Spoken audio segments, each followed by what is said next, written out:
لکھ دو باہر کہ سب سے ترقی یافتہ جماعت ہماری جماعت ہے، لکھ دو بڑے بورڈ سے کہ ترقی یافتہ جماعت ہماری جماعت ہے۔ اور اگر معاشرے کے نوجوان آج بھی کلبوں کے شوقین ہیں، بازاروں کے شوقین ہیں، تو پھر یہ قوم کبھی ترقی نہیں کر سکتی، یہ قوم کبھی ترقی نہیں کر سکتی۔ لہٰذا جتنے آئے ہیں یہ میرا پیغام آگے تک پہنچا دے کہ آج بھی توبہ کا دروازہ کھلا ہے، آج بھی توبہ کا دروازہ کھلا ہے۔ لہٰذا اللہ تبارک و تعالیٰ سے صدق دل سے توبہ کریں۔ اب توبہ کیسے کرنی ہے؟ جسے ہم اپنے پیر و مرشد کے ہاتھ میں ہاتھ دے کر کرتے ہیں نا، ہاتھ میں ہاتھ دے کر کرتے ہیں۔ آج آپ بھی میرے ساتھ چند لفظ بولیں تاکہ اللہ تعالیٰ میری ہم سب کی توبہ کو قبول و مقبول فرما دے۔ نبی پاک کے صدقے میں اے اللہ اپنے محبوب حضور سید عالم صلی اللہ تعالیٰ علیہ وسلم کے صدقے طفیل اے اللہ ہمارے ظاہری باطینی وہ گناہ جو چھپ کے کیے ہیں، وہ گناہ جو گھر میں رہ کے کیے ہیں، وہ گناہ جو بازاروں میں کیے ہیں، وہ گناہ مولا جو جان بوجھ کر کیے ہیں، جو جان کر کیے ہیں، الہ العالمین ان تمام گناہوں سے توبہ کرتے ہیں۔ اے اللہ ہماری توبہ کو قبول فرما۔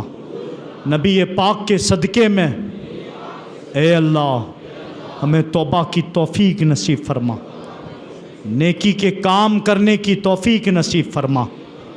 اے اللہ والدین کا فرما بردار بنا، سچا پکا مسلمان بنا، عاشق رسول بنا، بد مذہبوں کی صحبتوں سے بچا مولا، بد عقیدیوں کی صحبت سے بچا۔